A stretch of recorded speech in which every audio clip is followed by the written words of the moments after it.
ప్రపంచమంతటా మారుమోగుతున్న పేరు ఆయతుల్లా Ali Khamenei. అసలు ఎవరు ఈ ఖమేనీ? ఈ ఖమేనీని ఎవరు చంపారు, ఎలా చంపారు, ఎప్పుడు చంపారు? ఈ ఖమేనీకి ఇజ్రాయెల్ ఇరాన్ యుద్ధానికి కనెక్షన్ ఏంటి? వీటన్నిటి గురించి ఈరోజు ఎపిసోడ్లో తెలుసు.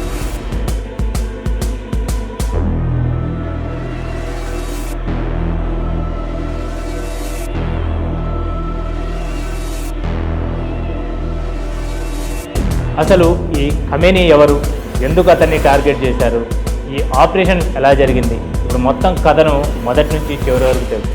అది 2026 ఫిబ్రవరి 28 మధ్యప్రాచ్యాన్ని కుదిపేసిన ఒక భారీ సంఘటన.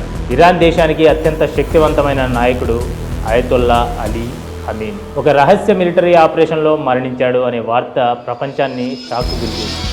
ఈ దాడి వెనుక ఉన్న దేశాలే ఇజ్రాయెల్ అలాగే అమెరికా. కానీ ఈ దాడి ఒక్క రోజులో జరిగిందనుకుంటున్నారా? లేదు, సంవత్సరాల పాటు ప్లాన్ చేసి ఒక భారీ ఇంటెలిజెన్స్ ఆపరేషన్ జరిగింది.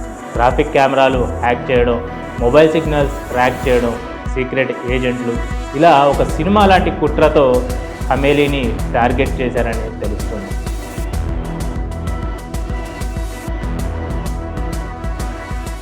అసలు ఎవరి ఖమేనీ? ఇరాన్ దేశంలో అత్యంత శక్తివంతమైన నాయకుడు ఆయతుల్లా అలీ ఖమేనీ. 1989లో అతను సుప్రీం లీడర్గా ఉన్నాడు. ఇరాన్లో అధ్యక్షుడు ఉన్న దేశంలో అసలు అధికారం అంతా సుప్రీం లీడర్ చేతిలోనే ఉంటుంది. ఇరాన్ మిలిటరీ, న్యూక్లియర్ ప్రోగ్రామ్స్, దేశ విదేశాంగ విధానం అన్నిటిపైన ఖమేనీకి పూర్తి నియంత్రణ ఉంటుంది. అందుకే ప్రపంచ రాజకీయాల్లో అతను చాలా ప్రభావం ఉన్న నాయకుడిగా గుర్తింపు పొందాడు. ఇక ఇరాన్ అలాగే ఇజ్రాయెల్ మధ్య శత్రుత్వం ఎప్పుడు స్టార్ట్ అయిందో తెలుసా? ఇది 40 సంవత్సరాల క్రితం మొదలైన శత్రుత్వం. ఇరాన్ రహస్యంగా న్యూక్లియర్ ఆయుధాలు తయారు చేస్తుంది. అది నిజమైతే ఇజ్రాయెల్కు పెద్ద ప్రమాదం అని ఇజ్రాయెల్ ఊహిస్తుంది. అదే సమయంలో ఇరాన్ కూడా ఇజ్రాయెల్ను తన ప్రధాన శత్రువుగా చూస్తోంది. ఇరాన్ హమాస్ మరియు హెజ్బుల్లా వంటి సంస్థలకు మద్దతిస్తోందని ఇజ్రాయెల్ ఆరోపణలు చేస్తుంది. ఇలా ఈ రెండు దేశాల మధ్య ఒక రహస్య యుద్ధం సంవత్సరాలుగా కొనసాగుతోంది. ఇక ఖమేనీని టార్గెట్ చేయడానికి రహస్య గూఢాచారి ఆపరేషన్ స్టార్ట్ చేశారు ఇజ్రాయెల్ ఇంటెలిజెన్స్ సంస్థ మోసాద్ సంవత్సరాల పాటు ఒక గోప్య ఆపరేషన్ నడిపిందని తెలుస్తుంది. ఈ ఆపరేషన్లో భాగంగా టెహరాన్ నగరంలోని ట్రాఫిక్ కెమెరాలు హ్యాక్ చేసినట్లు సమాచారం. అంటే నగరంలోని రోడ్లపై జరిగే ప్రతి కదలిక వారికి కనిపించేలా చేశారు. ఖమేనీ కాన్వాయ్ ఏ రోడ్డు మీద వెళ్తుంది, ఎప్పుడు బయటకు వస్తాడు, ఎక్కడ మీటింగ్స్ పెడుతున్నాడు అన్నీ ఈ కెమెరాల ద్వారా గమనిస్తూ ఉన్నారు.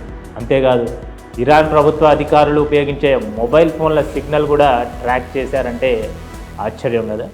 Mobile towers, signal interception technology ఇవి ఉపయోగించి వారి కదలికలు తెలుసుకున్నారని విశ్లేషకులు చెబుతున్నారు. ఇలా సంవత్సరాల పాటు సమాచారం సేకరించి ఖమేనీ రోజువారీ షెడ్యూల్ను పూర్తిగా మ్యాప్ చేశారు.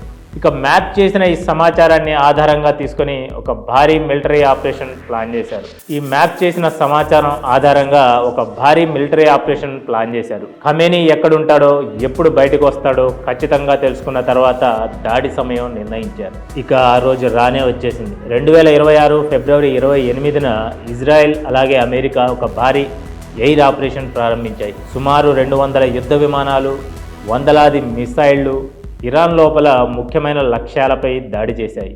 మొత్తం 500కి పైగా టార్గెట్లపై దాడి జరిగింది. అందులో మిలిటరీ బేస్లు, న్యూక్లియర్ కేంద్రాలు, ప్రభుత్వ భవనాలు ఉన్నాయి. ఇక ఆ దాడుల్లో టెహరాన్లో ఉన్న ఒక కీలక భవనం పూర్తిగా ధ్వంసమైంది. ఆ సమయంలో ఖమేనీ అక్కడే ఉన్నట్లు సమాచారం. దాడి జరిగిన తర్వాత కొన్ని గంటల పాటు ఖమేనీ జీవించి ఉన్నాడా లేదా అనే అనుమానం కూడా లేకపోలేదు. కానీ ఆ తర్వాత శిథిలాల మధ్య ఖమేనీ మృతదేహం కనుగొన్నట్లు వార్తలు వచ్చాయి.